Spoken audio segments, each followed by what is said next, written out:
Now, on 105.9 FM and streaming worldwide on the WMAL app. O'Connor and Company. 7:06 on this Friday morning. Thanks for joining us on O'Connor and Company. Coming up next hour, 8 o'clock, will bring us the governor of Virginia, Glenn Youngkin. And then at 8:35, Representative Jason Smith, chairman of the House Ways and Means Committee. That's a power hour there for elected officials. But this here, Patrice Onwuka, is a power hour with the finest political journalist in D.C., Byron, New York. But first, though, good morning to you, Patrice Onwuka. Good morning. Happy Friday, everybody. We made it. Yes, we did. We made it.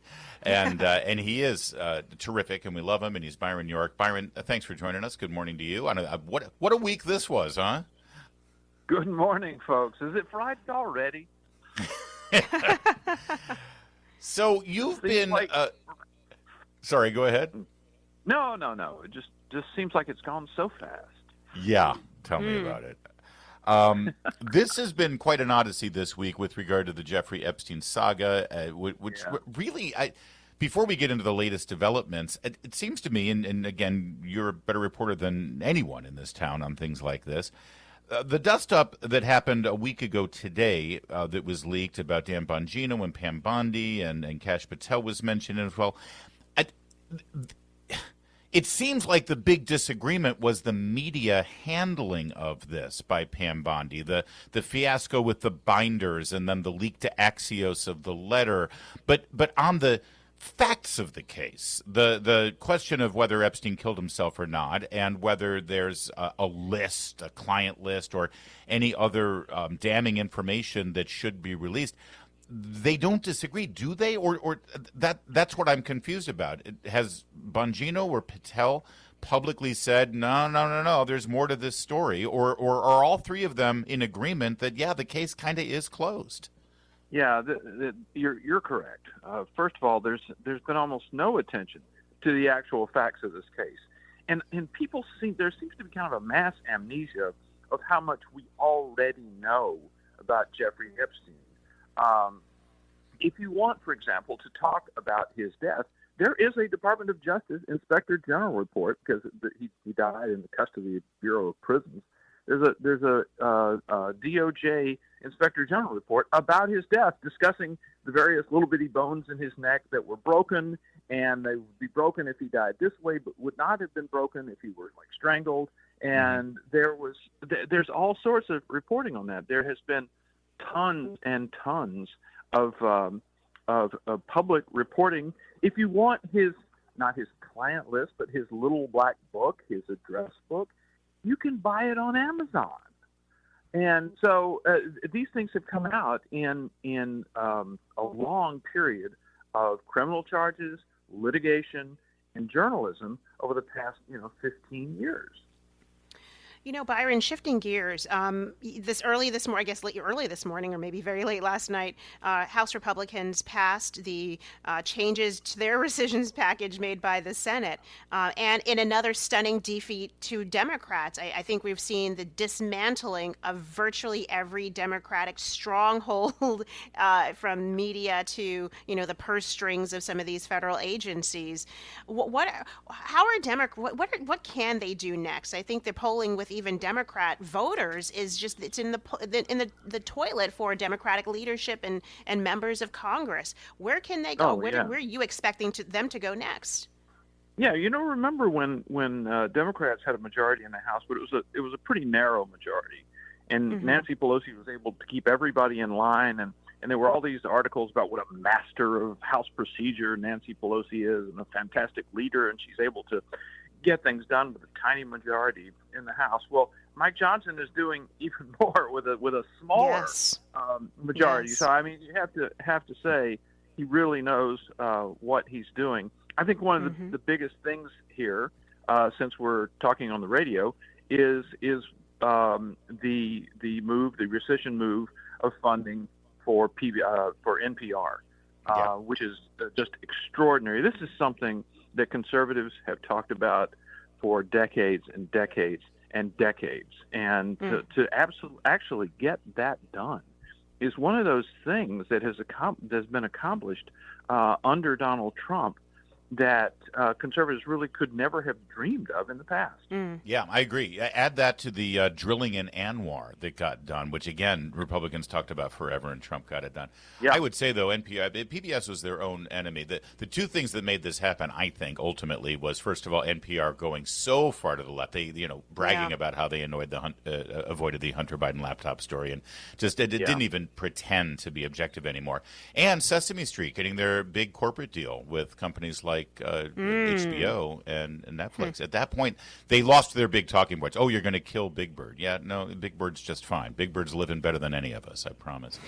Yeah, well, the biggest thing is it was just outdated. What was called in an earlier generation educational television, came about at a time when there were 3 broadcast networks. There was no cable, and if you lived in a medium-sized city in America, there might be 3 broadcast networks: ABC, CBS, NBC, all of whom put together in their newscasts within a block or so of in Midtown Manhattan, reading 2 newspapers. But now there's just such an incredible variety of information that is available that it's just it's not the 1960s anymore.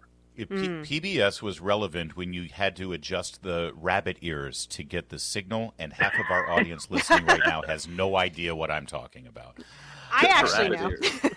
Hey, Byron, back to Epstein, because you had a great column yesterday, and you said you were sort of sounding the alarm that this thing isn't going away, and it is, as you put it, a growing threat to Trump. Now that we have this Wall Street Journal article, and I would love for you to comment on the journalistic decisions that went into this Wall Street Journal article, such as it is. It appears that Trump went on the offensive last night after the Wall Street Journal article, and he's now calling for the release of the grand jury testimony, and he wants Bondi to get back on the aggressive offense on this. What do you think? How has this moved in the last 12 hours? Yeah, he certainly did the right thing with that, in my view. It's funny. About 4 o'clock yesterday afternoon, this is a couple of hours, maybe 3 hours before the Wall Street Journal piece, the Washington Post fact checker, Glenn Kessler, published an updated account of all known contacts between Trump and Epstein, all of which ended, by the way, in 2004. They had a falling out for various reasons. And he concluded, quote, "There's no credible allegation has emerged to connect Trump to any of Epstein's crimes. If the full file is ever released, we are confident that no connection would be found." Okay, so a couple hours later, the Wall Street Journal published a super duper bombshell birthday card that kind of an elaborate birthday card that Trump sent or gave to Epstein on Epstein's 50th birthday on January 20th, 2003. So that's within that period where they were still having contact. And, Trump went bonkers about it. But, I mean, the fact is there just wasn't much there, and it doesn't advance the knowledge that we have of the Trump-Epstein relationship between, before 2004, and there was nothing after 2004, and as the fact checker said, no evidence of any Trump in Epstein crime. So Byron, that's important to remember. I'm curious, as you read the Wall Street Journal article and what's alleged in there, and the way that if you had received the information that the Wall Street Journal says they received from whoever leaked this information, based on your standards and your publication standards, would you have run with that story? Well, the story there had been gossip about the story earlier in the day that it was some bombshell about the Trump-Epstein relationship. And then you read it, and it starts with a birthday card, and you say, okay, that's the opening anecdote. Where's more? But then the whole thing, you keep going, and you're like, right? Halfway down. It's like, okay, where's the big story? Yeah, yeah, and so it just doesn't happen. My feeling is it's fine to publish this. I certainly thought if our listeners have read the story, it appeared to be an elaborate birthday card. Okay, someone drew the figure of a nude woman, and there was writing, typing or something inside, and then Trump signed his signature, and in an odd way, and so they have this elaborate description of this thing, but they don't show it to us. Yeah, just As a matter show of it. fact, Yeah. J.D. Vance tweeted that says they never showed, the Wall Street Journal, never showed it to Trump.